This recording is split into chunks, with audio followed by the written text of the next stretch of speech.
Hey, I'm Dr. Dino Pappas. I want to say thanks for joining me. The content in this video are my views and my views alone. They do not represent the content of any agency or entity that I may be affiliated with.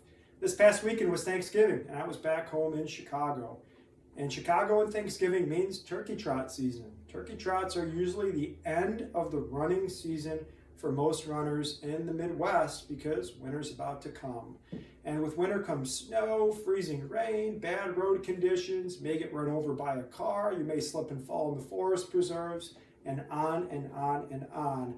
So I got a question from a running colleague of mine that I used to run with, and I saw him on the trail, and basically he asked me, hey, what do you do in the off season to maintain your performance or just to get you ready for the next running season, which typically is March, April, May, all the way to November of next year in the Midwest. So I told him that there's three categories of things that I would do. And those three buckets are strength, power, and explosion. And I recommended to pick 1 to 2 exercises from each category, each bucket, to add into his program 1 to 2 times a week.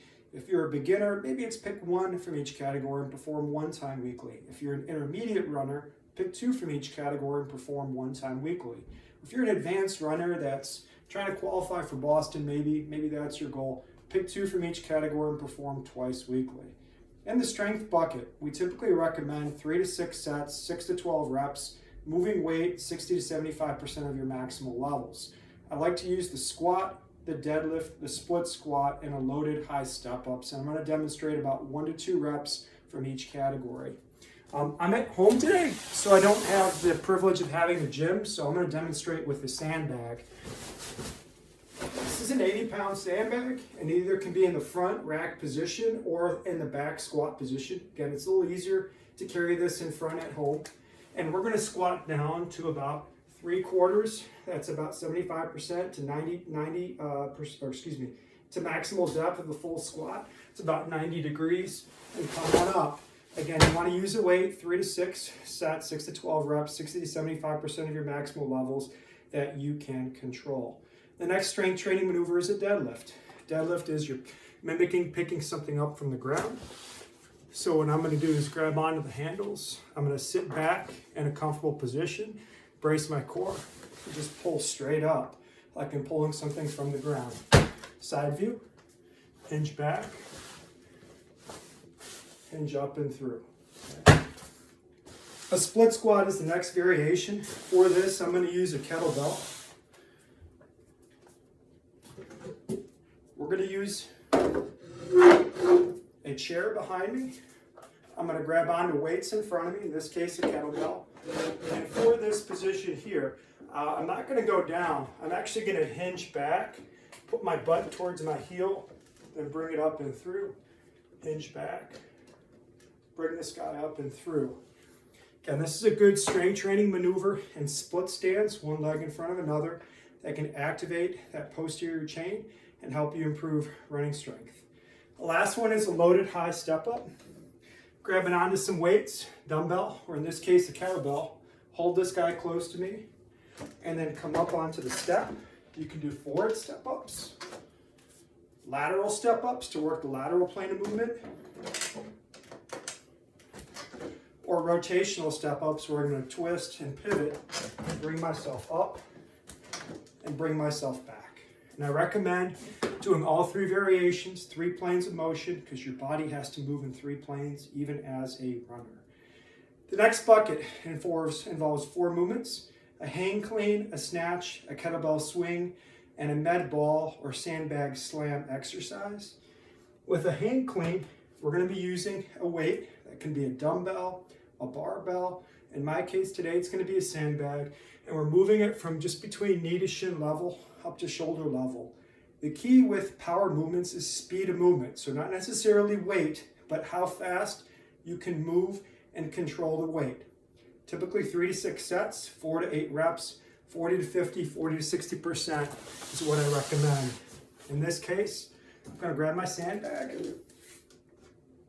I'm going to bring this up and I'm going to bring it about knee level, and I'm going to move it quickly as I can to shoulder level. Bring it up and moving that as quickly as I possibly can. Here's a side view. Again, going about shin level. Explode this guy up, and then back down.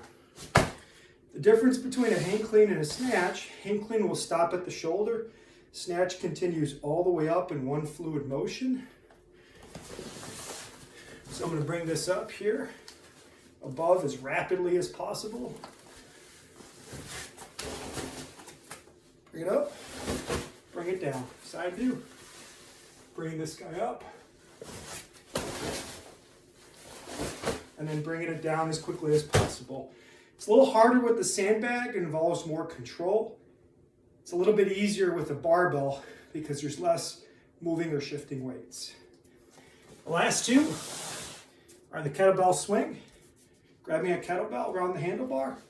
The key is using the hips to generate the movement and not your spine.